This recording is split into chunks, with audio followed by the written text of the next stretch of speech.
Parti républicain. Vous disiez il y a un instant, Gilles Leclerc, qu'il fallait quasiment une refondation du Parti républicain. Comment expliquez-vous ce qu'il faut bien appeler une certaine dérive? Je crois d'abord qu'on sort d'une période d'argent roi, où on a un peu perdu le sens de l'intérêt général au profit de l'intérêt particulier. Que deuxièmement, je crois que la décentralisation n'a pas fait l'objet de contrôle suffisant par la Chambre régionale des comptes ou même par des procédures qu'il faudra mettre en place. Et que troisièmement, je suis convaincu que les relations entre l'argent et la politique doivent être revues. Je suis l'auteur d'une proposition de loi avec Pierre Mazeaud demandant que soit interrompue et interdite toute relation entre les entreprises et les candidats, entre les entreprises et les partis politiques. Et je suis très heureux au jeu ce soir, puisque je constate que et Philippe Séguin et Jacques Chirac approuvent la proposition que j'ai faite, car je crois évidemment que s'il y a corrompu, il y a corrupteur. Est-ce que vous pensez qu'il faudrait réglementer autrement la décentralisation? Et comment? Je crois que ce n'est pas la décentralisation qui est en cause, c'est son contrôle. C'est la raison pour laquelle je suis, un, pour le renforcement du pouvoir des chambres régionales des comptes, deux, je suis pour refonder la République, c'est-à-dire une meilleure séparation des pouvoirs, l'interdiction des cumuls des fonctions et un renforcement du contrôle des pouvoirs. Vous savez, le pouvoir corrompt, le pouvoir absolu corrompt absolument, et comme le disait Montesquieu, il faut qu'un pouvoir soit arrêté par l'autre pouvoir. Je crois qu'il faut... La République aujourd'hui a vu ses institutions un peu affadies, il faut les retremper. Et c'est pour ça que j'appelle de mes voeux qu'au cours du débat sur les présidentielles, on aborde toutes ces questions, le problème du cumul des fonctions, le problème du renforcement du pouvoir du Parlement, la séparation du délibératif et de l'exécutif dans les collectivités territoriales, pour que la France retrouve, que les hommes politiques retrouvent le sens de l'intérêt général et que la France retrouve le chemin de la clarté et de l'honnêteté. Et vous pensez que ce débat va être engagé au moment des présidentielles? Vous pensez que Jacques Chirac... S'il ne l'était pas, je l'engagerais et j'interrogerais les candidats. Vous-même? Moi-même. À quel titre?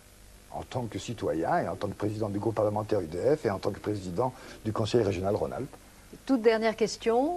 Quand vous dites qu'il faut un candidat UDF, il faut que ce soit Giscard d'Estaing ou Barre, est-ce que c'est une façon de monnayer éventuellement auprès d'Édouard Balladur une place plus grande, un rôle plus grand dans son éventuel prochain gouvernement? Mais pourquoi voulez-vous que je me place en position de négociation? Je dis actuellement les trois grands thèmes de cette campagne électorale: la diffusion des responsabilités à travers la réforme des institutions, on vient de l'aborder. Le deuxième problème, la cohésion sociale et l'emploi. Et le troisième problème, l'Europe, et surtout l'Europe, sont trois thèmes qui portent ou que porte l'UDF depuis maintenant près d'une décennie. Et vous pensez qu'un candidat UDF peut gagner l'élection présidentielle de 95? Quand on va à une élection, c'est pour la gagner, c'est pas pour en fait témoigner. Et c'est la raison pour laquelle je souhaite qu'il y ait un homme se référant aux valeurs de l'UDF qui se présente et que l'UDF soutienne. Charles Millon, merci. Tout de suite, le jugement de Philippe Alexandre sur votre prestation ce soir. Philippe? J'ai trouvé que Charles Millon était un peu en vacances ce soir.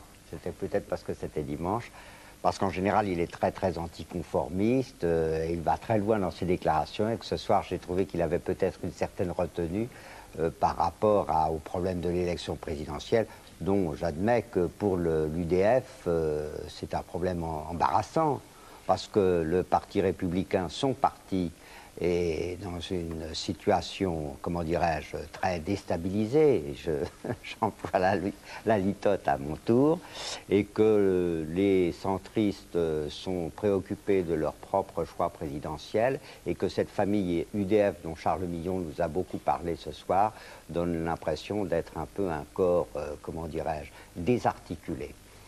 Serge July. J'étais un peu déçu aussi parce que, comme on vous a vu manier la hache avec dextérité, quoi, éliminer les branches mortes.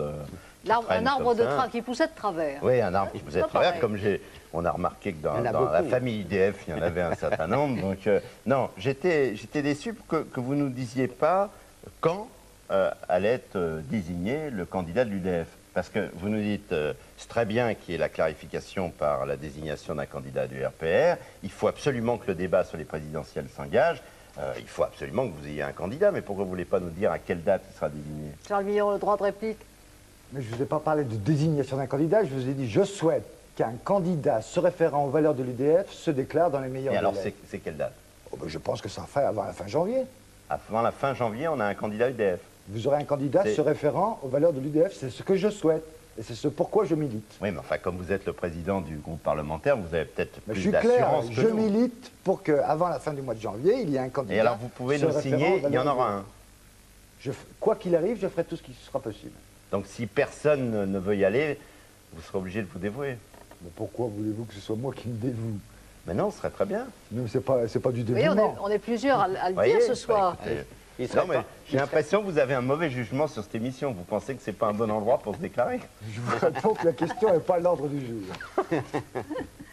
Charles Millon, merci. Ce qui est à l'ordre du jour ce soir, c'est la prestation de Jacques Chirac, qui a donc annoncé son entrée en campagne il y a quelques jours à Lille et qui ce soir, à 7 sur 7, l'a véritablement démarré. Voici un extrait de l'émission de ce soir et les déclarations les plus intéressantes de M. Chirac. Je pensais qu'il fallait maintenant sortir d'une espèce d'hypocrisie dans le domaine des candidatures. L'élection présidentielle est importante. Les Français ont le droit de savoir qui va être candidat et sur la base de quel projet. 6 mois pour présenter ce débat n'est pas trop. Je suis persuadé qu'il y aura un candidat du RPR. Est-ce qu'il n'y aura qu'un seul candidat de la majorité? Je le souhaite. Entre 6 mois et l'échéance, il y a quelque chose qui s'appelle le débat, la prise de conscience des Français, et qu'on n'élit pas un président de la République sur les sondages, on l'élit sur l'idée qu'on s'en fait et au travers de votes. Moi, j'ai donné à Édouard Balladur depuis très longtemps mon amitié, toute mon amitié, sans réserve. Je ne suis pas, vous le savez, un calculateur. Et je lui en ai donné des preuves importantes. Ce qui s'est passé, vous savez, je crois simplement que, d'abord, les gens peuvent changer d'avis, c'est la démocratie. Et ensuite, le pouvoir change les hommes. Ça, c'est indiscutable. Jacques Chirac ce soir à 7 sur 7 avec Anne Sinclair, un Jacques Chirac très en forme. Très en forme dans la première partie de l'émission, parlant de changement comme tous les candidats présidentiels le font depuis déjà un certain nombre d'années, reprenant d'ailleurs très précisément les thèmes qu'il a eu l'occasion de développer, surtout en 81, c'est-à-dire le changement. Mais en parlant bien. Parlant très bien. Sur la forme un Chirac comme on n'avait pas, pas vu depuis longtemps. Ça, c'est important à dire, parce qu'on l'attend toujours sur ses prestations à la télé. Il est le premier à dire d'ailleurs qu'il s'y trouve mauvais. Là, il était bon. Non, Christine, ce qu'il faut dire, c'est que Chirac est toujours bon dès qu'il est en campagne. Parce que la campagne exerce sur lui une espèce de pouvoir. C'est comme, je sais pas, le doping des chevaux avant la course, qui est d'ailleurs interdit. Doping des champions. Ouais, des champions, si vous voulez. Mais en tout cas, c'est vrai que chaque fois qu'il est en campagne, et je pense que c'est pour ça que ses amis voulaient qu'il entre tout de suite en campagne, parce qu'ils pensaient qu'on verrait un Chirac un peu nouveau. On a vu un Chirac un peu nouveau par rapport à toutes ses prestations télévisées de ces dernières années, mais encore une fois, sur le fond, il y a des similitudes formidables entre ses discours de 1981, ses discours aussi de 1988, quand il parlait du débat escamoté en 88, tout ça c'est un peu la même chose, l'hypocrisie, et le discours d'aujourd'hui, et au fond, pour dire le plus important, surtout, on reste terriblement sur sa faim quant au contenu du changement qu'il nous propose. Serge? Ah oui, mais il faut être cohérent, parce que comme il a 6 mois à tenir, s'il vous disait tout dès ce soir, on ne voit pas comment il ferait. Vous avez raison. Hein, donc il est obligé de distiller. Il a d'ailleurs dit un certain nombre de choses, quand même, mine de rien, dans la deuxième partie. Oui, il a dit qu'il y avait des changements. Il a dit qu'il y avait des changements qui... Ah non, il a dit qu'il n'y aurait pas de dissolution, qui est quand même important pour pas mal de députés de la majorité. J'ai remarqué même que c'était pour la très grande majorité de la majorité, c'était décisif comme question. Et que c'est un argument qui est volontiers employé aussi... qui est employé d'abord contre Édouard Balladur. Contre Édouard Balladur. Hein, donc ça, c'est la première chose. Mais il le répète chaque fois qu'il y a un congrès RPR et qu'il voit ses députés, il leur dit avec moi, pas de dissolution. pas simplement pour les députés RPR, ça vaut aussi pour les députés de l'UDF. Oui, oui, oui. Parce que, y compris la plupart des UDF, rappelez-vous, en 93, beaucoup ont été élus de justesse, à la différence de beaucoup de candidats RPR. Absolument. Et donc, ils ne souhaitent pas, même si ça doit être Édouard Balladur qui doit être président de la République, ils ne souhaitent pas qu'il y ait une dissolution, parce qu'ils ne sont pas certains de revenir. Donc, c'est une question importante anti-Balladur. La deuxième, que j'ai trouvée intéressante, parce que c'est nouveau, y compris au RPR, y compris chez lui, c'est la question du financement de la vie politique, sur le fait que le pouvoir public doit prendre absolument en charge, donc plus du tout les entreprises, couper le cordon avec les entreprises, donc c'est le point de vue qu'a développé et Monory et Philippe Seguin, donc ça commence à faire beaucoup, François Mitterrand, etc., ça se multiplie. D'une certaine manière, le seul qui ne défend pas ce point de vue, vous avez remarqué, c'était Édouard Balladur. Ça vous a frappé là aussi. Cela dit, tout le monde est partisan de cette réforme, mais personne, pour l'instant, il y a presque tout le monde en tout cas, sauf le Premier ministre, et je constate aussi que personne ne parle de déposer un projet de loi dans ce sens à l'Assemblée, qu'on peut très bien faire une session extraordinaire si on n'a pas le temps là-dessus, puisqu'on en a déjà fait en 1988, et que personne ne le fait. Alors ça me paraît être encore une fois ces espèces de moulinets que l'on fait avec... les campagnes, il y a beaucoup de moulinets dans les campagnes, vous avez remarqué. Puis la troisième chose, qui était le référendum sur l'union monétaire. Oui. Donc il y aura un nouveau référendum. En ajoutant que ça ne serait pas demain. Oui, puis que ça servirait à pas grand-chose, vu que de toute façon l'union monétaire, c'est pas pour demain, ce qu'il regrettait, mais qui était une manière de prendre position. Donc il a dit un certain nombre de choses pour une première fournée. Et sur ses rapports avec Édouard Balladur? Sur ses rapports avec Édouard Balladur. Ça, c'était vraiment très ciselé, très bien préparé, très sophistiqué dans la formulation. Bon, ça ne trompe personne, parce qu'enfin, bon, tous les gens savent très bien qu'il y a entre ces deux hommes une guerre au couteau qui dure déjà depuis plusieurs mois, et que toutes les... Alors simplement, il a un peu confirmé la thèse, non pas du pacte, mais en tout cas d'un accord qui était fait entre, Chirac... sur son Aventin regardant l'horizon 1995 et Balladur au charbon. Bah, mine de rien, il a dit la vérité. Bah, mine de rien. Mais comment le savez-vous? La vérité. Il y avait un accord là-dessus? Comment peut-on savoir? Il a parlé d'une stratégie élaborée en commun. Bah oui, c'est ce que j'appelle un accord. Oui, mais enfin, c'était un certain nombre d'ailleurs des amis de Jacques Chirac reprochaient à Jacques Chirac de ne pas développer ça depuis des mois. De ne pas avoir dit depuis des mois, d'avoir laissé s'installer l'idée que Édouard Balladur pouvait être candidat, alors que finalement, il avait décidé, lui, de ne pas aller à Matignon, justement pour se préparer à l'élection présidentielle, que Édouard Balladur prenait Matignon, parce que justement, il ne serait pas candià. Non, mais je vous disais ça parce que... J'ai noté qu'il rappelait cette thèse que Édouard Balladur avait d'ailleurs lui-même développé dans un article dans Le Monde. Je vous rappelle que Édouard Balladur a toujours démenti qu'il y ait eu un accord et que cet accord dont parle Jacques Chirac... Non, il ne parle pas d'accord, il parle de stratégie commune.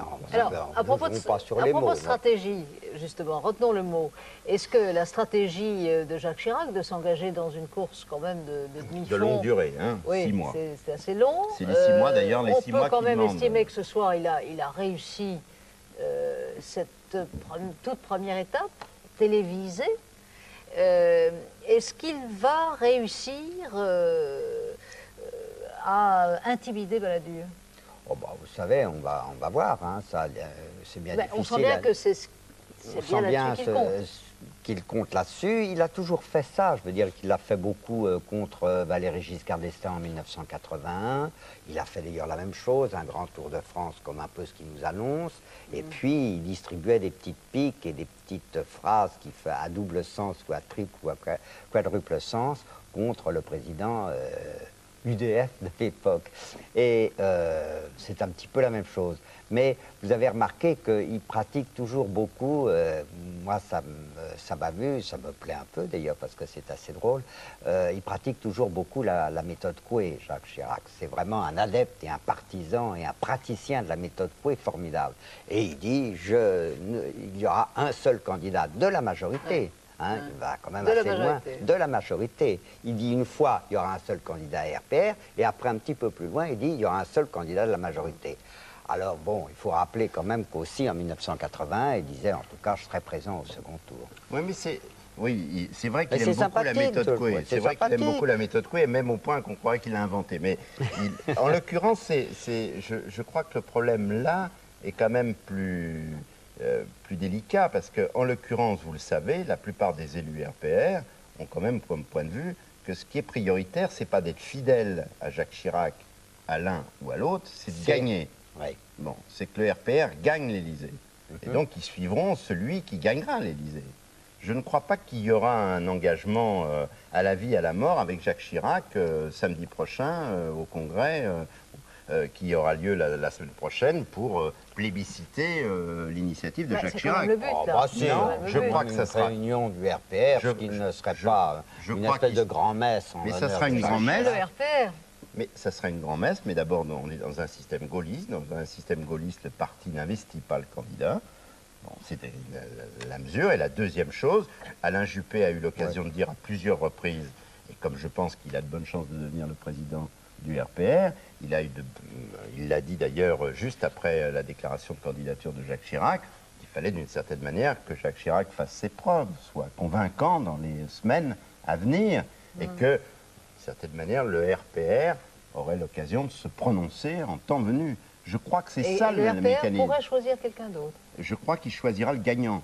Je crois que l'ensemble de la classe politique et l'ensemble des Français ont non seulement rendez-vous fin avril du mois 95, mais ils ont un premier rendez-vous. Il y a un premier rendez-vous qui aura lieu fin janvier, début février.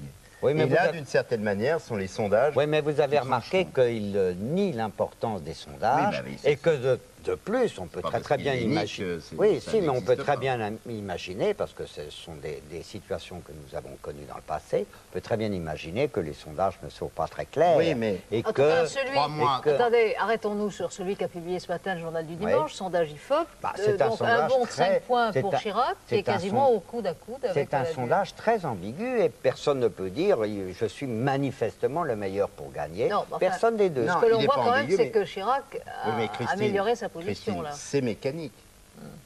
L'entrée en candidature pour un personnage comme Jacques Chirac, ça produit ça mécaniquement. C'est Oui, mais vous c'est pouvez- quelque chose, on pourrait le prendre pour d'autres candidats du même calibre, quand ils se sont présentés. L'entrée en candidature, il y a un effet mécanique, Mais vous un effet pouvez naturel. Donc très c'est bien pas avoir ce je tête-à-tête en trouvais que le titre qui a été 1945, fait en aujourd'hui, qui était 1995. Chirac décolle, je veux dire, ne correspond pas à la réalité des sondages sur toutes les entrées en campagne de candidats de son importance. Mais Donc, vous c'est- pouvez très bien avoir la même situation au mois de janvier prochain et avoir deux candidats qui soient très très Oui, mais proches alors, il y a l'un au de moins, l'autre. c'est pas pour faire un doctorat sur la question des sondages, Non, là, on mais n'a plus le en temps, là. en l'occurrence, 2 mois avant, il n'y a pas de cas qu'on connaisse, en tout cas dans l'histoire de la Ve République, où 2 mois avant, on ne connaissait pas le nom du vainqueur. Donc, je crois que c'est pour ça qu'il y a un rendez-vous fin janvier, début février. Mitterrand-Giscard. Mitterrand-Giscard en 74, parce qu'en 81, dès le mois de décembre, dès la fin décembre, les sondages donnaient Mitterrand gagnant. Et ça s'est amélioré de manière régulière, dès la fin décembre. Oui, ça n'a pas empêché quand Ouais. même les 4/5e Ouais. des commentateurs et des je suis pas chroniqueurs de... Dès la fin de dire décembre, l'inverse. Je ne regardez. suis pas absolument convaincu, mais je vérifierai. Bon, eh bien, on verra si Je la vous loi y invite. Julie, si la loi Ce n'est Julie pas se une loi Julie, vérifiera c'est une loi qui est la assez prochaine fréquente. fois. Il nous reste quelques secondes pour signaler les livres que vous avez distingués cette semaine, Philippe. Un livre sur la drogue qui est très intéressant. Il n'y a c'était- aucun rapport avec ce qui précède. Non, aucun. Yves Salgue, Yves Salgue raconte lui-même qu'il a eu... Le calvaire et la grâce vie, aux éditions du Rocher, voilà. il a eu une vie de drogué et il raconte le calvaire en effet, et il en est sorti et il raconte vraiment tous les effets de la drogue. C'est un livre assez terrifiant parce que très froid dans sa description et impressionnant dans sa réalité. Alors un livre qui n'est pas froid dans sa description, qu'on pouvait pas ne d'un pas- certain Philippe Alexandre. Absolument, et donc que je présente, puisque c'est le livre par qui, d'une certaine manière, le scandale est arrivé, en tout cas Et ce n'est l'affaire pas fini. est arrivée. Plaidoyer impossible Et chez Albin Philippe, Michel. qui a fait quand même beaucoup de pamphlets, n'avait pas de consacré de pamphlet à François Mitterrand. Aussi surprenant que ça puisse paraître, il n'y avait pas de pamphlet contre François Mitterrand. C'est fait, c'est réglé, il en a fait. Et moi, je vous signale l'excellent numéro que Le Monde publie pour son cinquantenaire, Le Monde 44-94.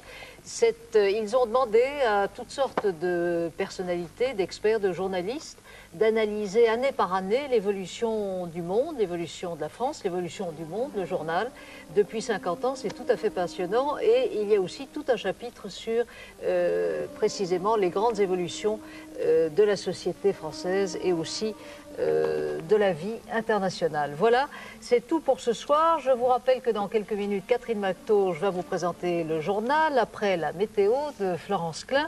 Bien sûr, la semaine prochaine, nous vous donnons rendez-vous dimanche à 22h50 et notre invité sera Philippe de Villiers. Très bonne soirée sur la 3.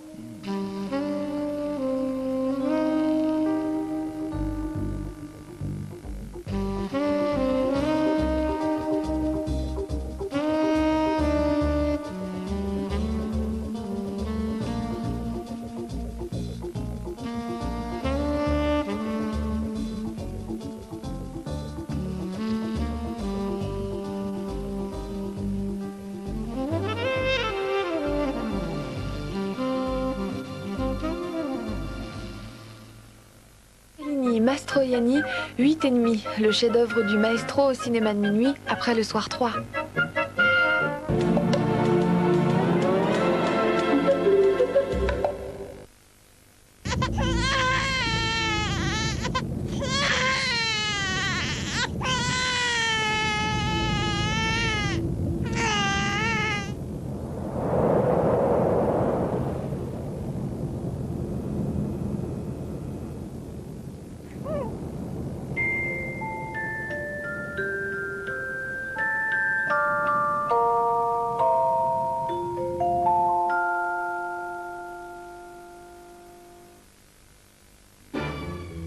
Il y a les hommes qui savent que le nouveau gel de rasage Williams se transforme en crème, puis en mousse.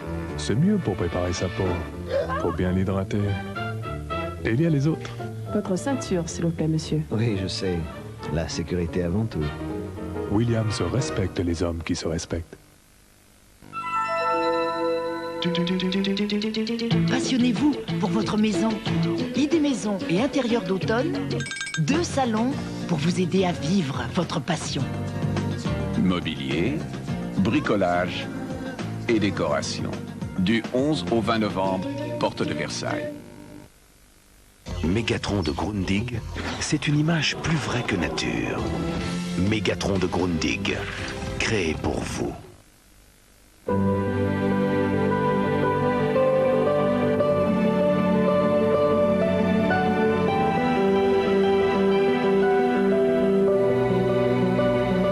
Sensuel, passionné, la musique pour s'aimer. The Last Opera, l'album de Saint-Preux. Europe 2 présente Moteur. L'action se déroule dans ta ville. Vue d'hélicoptère ou du haut d'un belay. C'est bon sang pour toi. Louis Chédid. Pour toi toute seule. L'album acoustique. Chaleureuse et glacée. Anne ma sœur.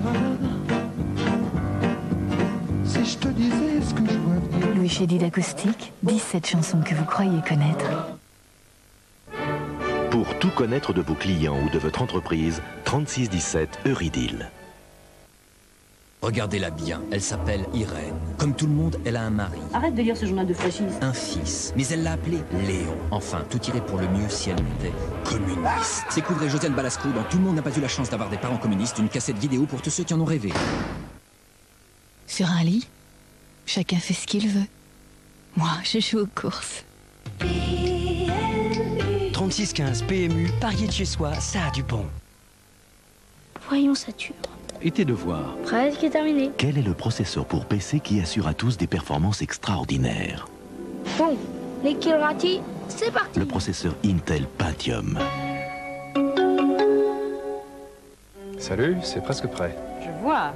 Quel est le processeur pour PC si puissant que vos performances seront appréciées de tous? Eh bien, qu'en pensez-vous?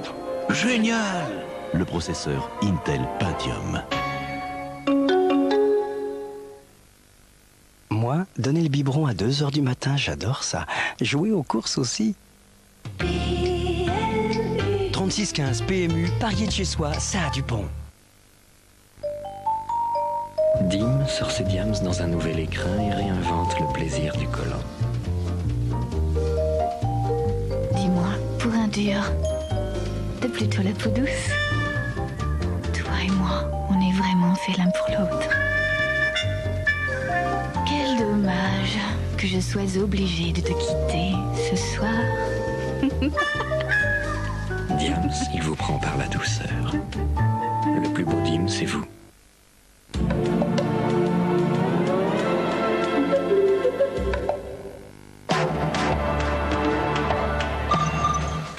France 3 avec Citroën Évasion donne rendez-vous à tous les gens épris de liberté. La route du Rhum, c'est sur France 3. Un sprint à fond vers le soleil. Une course mythique avec les plus grands navigateurs. Une couverture exceptionnelle tous les jours à 7h, 13h et 20h30. La route du Rhum, le fruit de la passion, c'est sur France 3. Rendez-vous avec les marins pour partager leurs aventures, suivre la course en temps réel, observer le classement, la météo, les stratégies. Ils sont partis en hiver, ils arriveront en été. Cap sur le soleil, c'est la route du Rhum et c'est sur France 3. 7h, 13h et 20h30, la route du Rhum. Le sport en haute mer tous les jours sur France 3.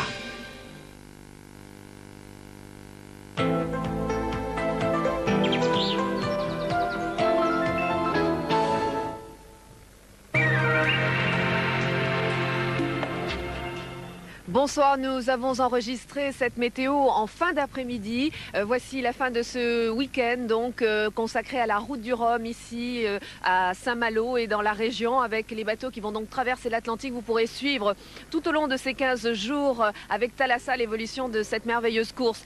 En ce qui concerne la météo, légère amélioration aujourd'hui sur le front des précipitations sur le sud-est de la France, mais une nouvelle perturbation arrive et va traverser notre pays au cours de la journée de demain. Elle sera de moindre activité. Regardez l'évolution au cours de la journée. Ces pluies vont donc arriver par l'ouest le matin et se déplacer vers la Méditerranée dans l'après-midi. Nous aurons des pluies faibles à modérées, mais sur le relief uniquement avec du vent de sud à 50 km à l'heure. Des pluies également sur le nord-ouest qui vont descendre sur la façade atlantique dans le courant de l'après-midi et des vents assez forts à 70 km à l'heure.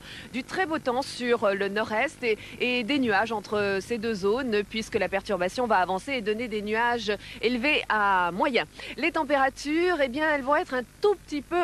nous avons un petit peu d'air frais à la suite de la perturbation qui a traversé la France. Donc des températures en légère baisse qui restent très légèrement en dessous des normales saisonnières, comprises entre 13 et 16 degrés sur la moitié nord du pays, 14 à 18 sur la moitié sud et elles iront jusqu'à 19 degrés. Ce sera pour la Corse. Alors la semaine prochaine, eh bien, nous verrons passer d'autres perturbations, mais heureusement, elles ne seront pas très actives car nous avons toujours des hautes pressions quand même sur l'Europe de l'Est. Donc mardi, nous aurons une nouvelle perturbation qui va arriver par la Bretagne avec du vent assez fort. Mais sur le reste de la France, vous le voyez, ce sera un temps assez agréable. Mercredi, cette perturbation avancera. On va la retrouver du nord jusqu'au sud-ouest avec des pluies. Il fera beau sur l'est et nous retrouverons des éclaircies sur la Bretagne. Jeudi, régime d'averses sur toute la France avec du beau temps près de la Méditerranée. Et vendredi, ce sera l'accalmie avec un temps relativement agréable sur tout notre pays avec une baisse très importante des températures. 11 degrés sur la moitié nord et pas plus de 15 degrés sur la moitié sud et le temps devrait se gâter pour le week-end, mais nous n'en sommes pas là. En attendant, profitez de cette semaine. Je vous souhaite une très bonne fin de soirée avec nous sur France 3. Ne nous quittez pas, vous retrouvez tout de suite le journal avec Catherine Matoche. Bonsoir à tous.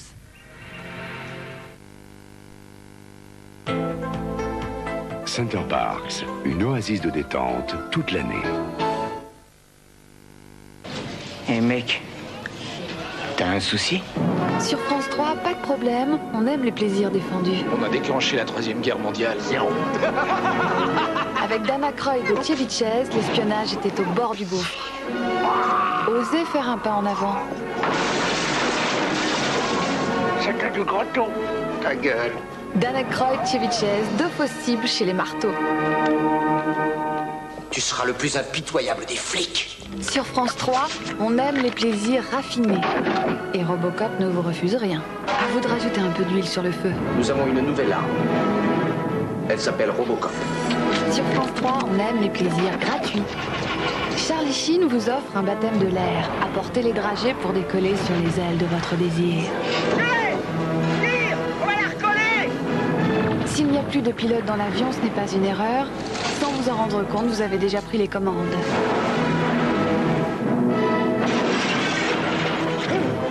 Sur France 3, 3 grands films d'action pour vivre avec son temps. On est américains. Drôle d'espion, Robocop, Hot Shots, le cinéma du plaisir, bientôt sur France 3.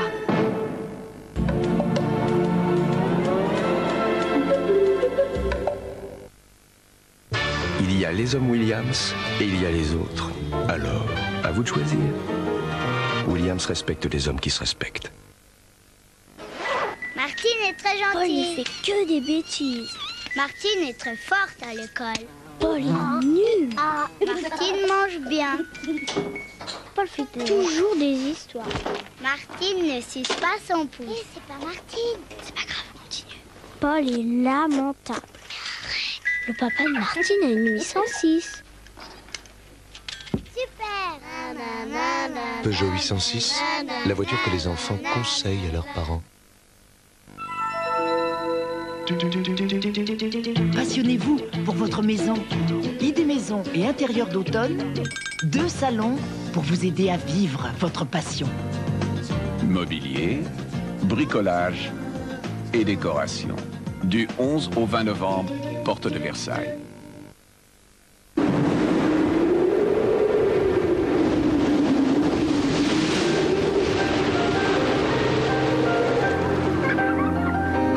Devinez qui est notre assureur. Zurich Assurance.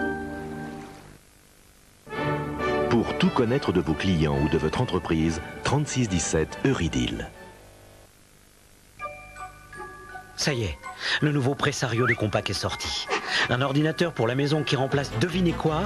Votre télécopieur, votre répondeur et bien sûr, votre ancien ordinateur. Il remplace aussi votre lecteur CD et les consoles de jeux de vos enfants. Et tout ça, ça fait de la place dans la maison.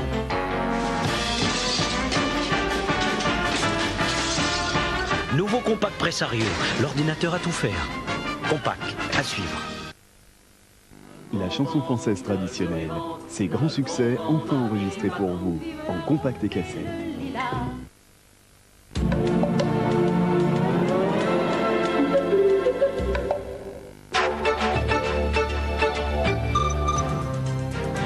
Ça fait partie du rêve de l'humanité que de comprendre le monde dans lequel il vit.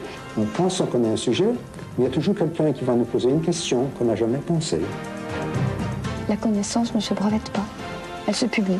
Le plaisir de découvrir, c'est avec Pierre-Gilles Degène, prix Nobel de physique, dans la Marche du siècle, mercredi 9 novembre, 20h50, sur France 3. On comprend à peine comment ça marche.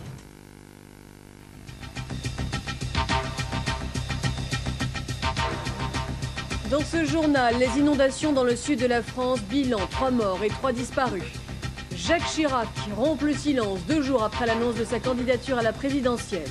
Notre dossier sport du dimanche soir, à l'heure de la route du Rhum, la voile et le sponsoring. Bonsoir, les secours restent en état d'alerte dans le sud et le centre de la France, victimes des inondations tout au long de ce week-end. Un phénomène spectaculaire, mais régulier et systématique, commente ce soir Météo France. Malgré tout, le bilan est lourd, les dégâts sont considérables. Le point avec Pascal Justice. Après le Languedoc-Roussillon hier, c'est aujourd'hui la région Alpes-Côte d'Azur qui a souffert. La voie ferrée Nice-Digne a été emportée sur 500 mètres par les eaux et de nombreuses routes coupées par des éboulements. Dans la région d'Anote, le pont de Guédan n'a pas résisté au courant.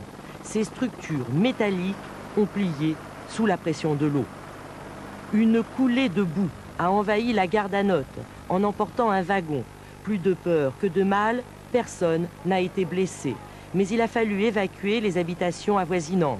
Ce boulanger a tout perdu. On perd la tête quand c'est comme ça, on ne comprend pas ce qui arrive. Hein. On a tout embarqué dans des voitures, on a fait ce qu'on a pu, et puis voilà, une vie de travail, avec des souvenirs, il y a de tout là-dedans. Du fait de la crue de nombreuses rivières des Alpes-Maritimes, tout l'ouest de Nice et l'aéroport sont inondés. Les sous-sols et l'électronique du second aéroport de France baignent dans la boue. Les vols sont détournés sur Marseille. L'aéroport ne devrait pas réouvrir avant mardi. La Haute-Corse, elle aussi, a été sérieusement touchée. Un homme est mort emporté par les eaux, un vacancier originaire du Finistère. 2000 personnes sont privées d'électricité et plusieurs villages toujours isolés au Cap Corse et dans la région de Bastia. À Carnavaggio, on est toujours traumatisé par l'éboulement de la nuit dernière qui, miraculeusement, n'a fait aucune victime. En Lozère, le Lot a commencé sa décrue. Ici, à Mende, on commence à chiffrer les dégâts matériels estimés entre 30 et 40 millions de francs. À Florac, on a retrouvé le corps d'une des 3 jeunes filles disparues. Le bilan humain est lourd, 3 morts et 3 disparus. Ces inondations n'ont pas épargné le nord de l'Italie. Dans le Piémont, 32 personnes ont péri et une dizaine d'autres sont portées disparues. Un bilan qui pourrait s'alourdir et atteindre une centaine de victimes selon des journalistes. Les sans-abri se comptent par milliers et de nombreux villages restent encore ce soir totalement isolés. Nous ouvrons à présent notre page politique avec d'abord l'arrivée tant attendue et donc triomphale de Bernard Tapie au congrès de Radical, ex-MRG. Tapie persiste et signe. Il n'a pas vraiment l'intention de se présenter à l'élection présidentielle. En fait, un non, mais Véronique Gorel, Thierry Isaac. On l'attendait depuis 3 jours. Il est arrivé ce matin, décontracté. On a le temps là. Ouais, toute la journée. Bernard Tapie sûr de lui et de ses supporters, succès obligé quand il entre en scène. Ça tombe bien, allez on y va. Bernard Tapie ovationné, Bernard Tapie pressé par les radicaux de se déclarer candidat. Depuis des semaines, Jean-François Horry le répète sur tous les tons, le score des européennes oblige Bernard Tapie à porter les couleurs radicales à la présidentielle. Oui mais voilà, Bernard Tapie ne l'entend pas de cette oreille-là.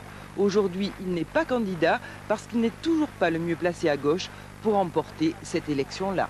Je pense que l'élection présidentielle est une élection qui, aujourd'hui, ne peut pas nous permettre d'avoir l'ambition de la gagner. Je le pense profondément, en tout cas à l'heure qu'il est. Donc le calcul à faire est le suivant. Nous devons combattre de toutes nos forces, et à partir de demain matin, et obliger un des nôtres à gauche d'accepter les efforts, d'accepter d'entendre ce que nous avons à lui dire. J'avais un match hier contre Beauvais. Bernard. Tapie d'abord candidat à Marseille, Tapie prêt à soutenir Jacques Delors à la présidentielle s'il est candidat. Aujourd'hui au Bourget, même ses plus fervents supporters ne semblaient pas lui en vouloir. 48 heures après l'annonce surprise de sa candidature à l'élection présidentielle, Jacques Chirac est aujourd'hui sorti de son silence. C'est la première des autres informations du jour. Huguette. Déterminé, Jacques Chirac, il se dit persuadé qu'il n'y aura qu'un seul candidat du RPR à la présidentielle et que pour sa part, il n'est pas question de se retirer. Jacques Chirac qui s'est aussi exprimé sur les liens qui l'unissent à Édouard Balladur. Ce que je peux vous dire, c'est que moi j'ai donné à Édouard Balladur depuis très longtemps mon amitié, toute mon amitié, sans réserve. Je ne suis pas, vous le savez, un calculateur. Et je lui en ai donné des preuves importantes. Alors, pour la deuxième partie de l'équation, si j'ose dire, c'est à lui qu'il faut vous adresser. Robert Hue, candidat du Parti communiste à la présidentielle. Un vote officiel est quasi unanime. Le secrétaire général du PCF entend défendre une autre politique. Qu'il s'agisse du rapport programme du commissariat au plan de M. Balladur, du livre blanc européen de Jacques Delors ou du credo chiracien, tous se situent dans le cadre de choix fondamentaux inspirés des mêmes dogmes libéraux et maastrichtiens. La synagogue et le centre israélite de Garges-les-Gonesse, profanés la nuit dernière par des inconnus, tout a été brisé et souillé à l'exception des textes saints. Les vandales ont barbouillé les murs d'inscription en français et en arabe et signé fils. Je crois que la majorité des musulmans, la majorité des juifs de cette ville n'aspirent qu'à une seule chose, c'est vivre en paix. La synagogue, fréquentée par 600 fidèles, a été placée sous protection policière. Nouvelle expulsion d'un imam. Nafaza Areddin s'occupait de la mosquée de Mesborni. Il a été reconduit vers l'Algérie ce matin. Selon la préfecture, il constituait une menace pour l'ordre public en raison de ses prêches intégristes. C'est une injustice. Tout ce qu'il leur reproche, c'est faux. Son avocat a qualifié la décision de monstrueuse. L'imam, un étudiant, vivait en France depuis 89. Le nord de la Bosnie, théâtre de violents combats. Les musulmans ont lancé une vaste offensive il y a une dizaine de jours. Elle leur a permis de reprendre 250 km² de territoire aux Serbes. Des Serbes qui sont passés à la contre-attaque et auraient reconquis une partie du terrain perdu. Selon la Forpro-Nu, il y aurait de lourdes pertes. Et la neige s'est embrasée. Dans cette région du Grand Nord, en Sibérie, le pétrole continue de se déverser, 200 000 tonnes d'hydrocarbures répandus dans la nature et que les autorités tentent de combattre par le feu. Le pétrole s'échappe d'un oléoduc endommagé en plusieurs endroits. Une catastrophe écologique majeure, estime Greenpeace, qui demande la fermeture du pipeline. Les autorités russes estiment au contraire qu'il n'y a pas de risque. La nappe devrait disparaître avant le dégel. Le retour gagnant d'André Agassi. À 24 ans, l'Américain a servi son meilleur tennis. Cela n'a pas été de trop pour se défaire d'un pugnace Marc Rosset. Après avoir dominé les deux premiers sets, 6-3, 6-3, Agassi a fléchi, laissant le Suisse emporter le troisième set, 6-4. Le quatrième set a consacré l'Américain, 7-5. Cette victoire à Bercy lui permet d'accéder à la seconde place à l'ATP. Formule 1, le championnat relancé, Damon Hill, victorieux au Japon, n'est plus qu'à 1 point de Michael Schumacher. Second d'un Grand Prix disputé dans des conditions très difficiles. Il y a d'ailleurs eu plusieurs interruptions. Tout se jouera donc lors du dernier Grand Prix en Australie, dimanche prochain. Après ce duel sur route, voici celui sur mer. Laurent Bourgnon, Loïc Perron, qui se retrouvent quelques heures après le début de la route du Rhum au coude à coude. Pourtant, Loïc Perron avait loupé son départ, mais il a su remonter de façon spectaculaire sur son rival en tête de la course.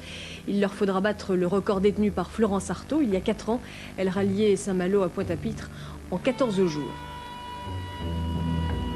Alors c'est vrai, pouvoir prendre le départ de cette course, c'est déjà l'aboutissement d'un rêve pour les navigateurs et comme dans le milieu automobile, il y a les gros budgets et les petits, de 2 à plus de 12 millions de francs. Crise économique oblige, les entreprises s'engagent moins facilement. Le reportage de Didier Chaumont et Éric Pelletier.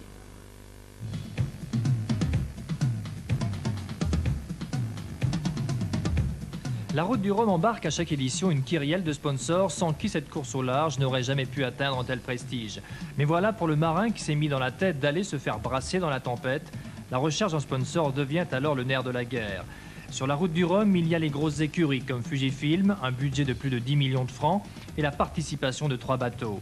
Partenaires de Loïc Perron, le surdoué, le monocoque de Patrick Tabarly, loué à la vie au champ, et le voilier privé Nootka de Claude Dévelay, une stratégie efficace de communication d'entreprise basée sur l'image de la passion et l'aventure, l'objectif durer. Je ne crois pas qu'il y ait une crise du sponsoring, ou s'il doit y avoir une crise, il y a une crise de la communication, il y a une crise partout. En fait, nous, entrepreneurs, nous disons aujourd'hui qu'il y a des difficultés à gérer nos entreprises et il est évident que les budgets communication, les budgets sponsoring, de ce fait, n'ont pas été à la hausse ces 2 dernières années. La médiatisation de la route du Rhum attire aussi les entrepreneurs skippers. Pascal Hérold est de cette race de passionnés. Il a plongé dans le grand bain en finançant lui-même son projet. Il a d'ailleurs baptisé son bateau du nom de sa société, Dupont-Durand. Une entreprise qui investit dans la voile a des rendements en termes publicitaires de sponsoring absolument exceptionnels. C'est certainement le sport le plus propre. Quand on voit toutes les affaires qui se passent dans d'autres sports, la voile a une image et est réellement un sport propre. Donc l'image de la voile est exceptionnelle. La voile attire aussi le partenariat d'État. Et là, c'est toute une région, la Haute-Normandie, qui s'engage dans le sillage de Paul Vatine. C'est d'ailleurs le plus gros budget de cette route du Rhum, 12 millions de francs. Pour les coureurs d'océan, il y a des aventures pas toujours aussi limpides, où la tourmente économique du sponsoring se fait durement ressentir. Illustration avec Yves Parlier, l'un des 3 favoris en monocoque. Yves devait prendre le départ du Boc Challenge. Hélas, il a dû renoncer à son tour du monde parce qu'1 million de francs manquait à son budget la veille du départ. Contre mauvaise fortune bon cœur, il est aujourd'hui sur la route du Rhum. Le choix de mes sponsors ont été de ne pas financer le surcoût, je dirais, d'un tour du monde par rapport à une course comme la route du Rhum qui est beaucoup plus courte et qui est moins chère. Enfin, il y a ceux qui restent à quai le jour du départ. Grosse galère, gros chagrin pour un problème d'assurance. C'est le cas d'Hervé Cléry sur son voilier vierge de toute publicité. Et pourtant, il veut y croire jusqu'au bout.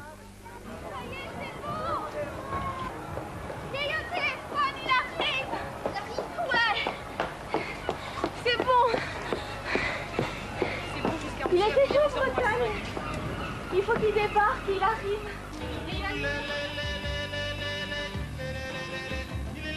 La course au large est un milieu hostile et impitoyable où les marins doivent en permanence tremper leur détermination à l'eau de mer, sous peine de jeter l'éponge. Merci à vous d'avoir suivi cette édition. Le cycle Fellini sur France 3 continue. Vos prochains rendez-vous avec la rédaction demain, le 12h45, Laurence Bobillier, le 19h20, Élise Lucet et le soir, Richard Tripot. Très bonne fin de soirée.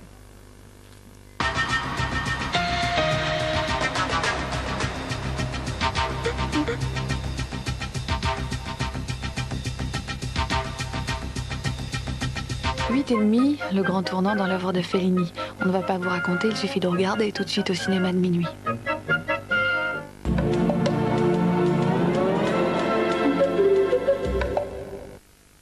Regardez-la bien, elle s'appelle Irène. Comme tout le monde, elle a un mari. Arrête de lire ce journal de fasciste. Un fils. Mais elle l'a appelé Léon. Enfin, tout irait pour le mieux si elle était communiste. Découvrez Josiane Balasco dans Tout le monde n'a pas eu la chance d'avoir des parents communistes, une cassette vidéo pour tous ceux qui en ont rêvé.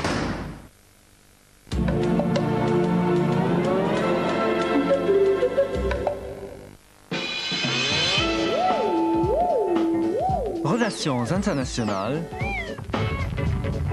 politique, économie, environnement, faits de société, science. L'actualité a vite fait de nous rattraper, mais avec France Info, quoi qu'il arrive, vous serez toujours les premiers informés. France Info pour gagner son temps.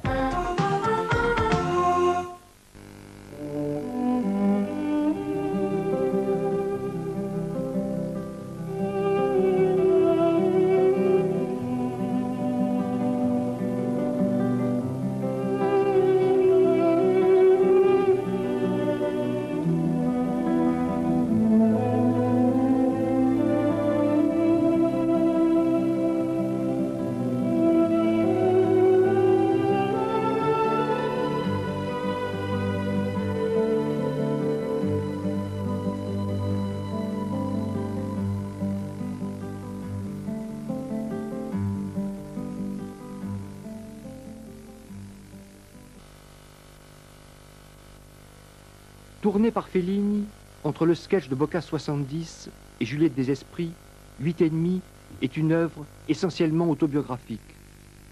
Il m'est difficile, déclarait Fellini, d'établir les limites précises du 8 et demi, où commence et finit l'histoire personnelle et où commence le portrait d'un type, la description de ma propre image devenue type. On m'accuse d'avoir fait un film autobiographique. Je ne sais quoi répondre.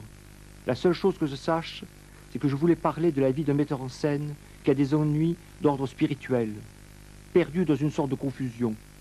De qui devais-je parler? Il est évident qu'en affrontant un tel thème, c'est-à-dire la confession la plus sincère, la plus libre, je pense que plus un film est autobiographique, plus il devient objectif. Après le tournage des Nuits de Cabiria, l'idée m'est venue de faire un portrait à plusieurs dimensions d'un être humain. Une histoire où puissent figurer différents moments. Une histoire qui s'inscrive à la fois dans la réalité physique, dans la réalité des rêves et dans celle de l'imagination, avec un chevauchement continuel du temps présent, passé et futur.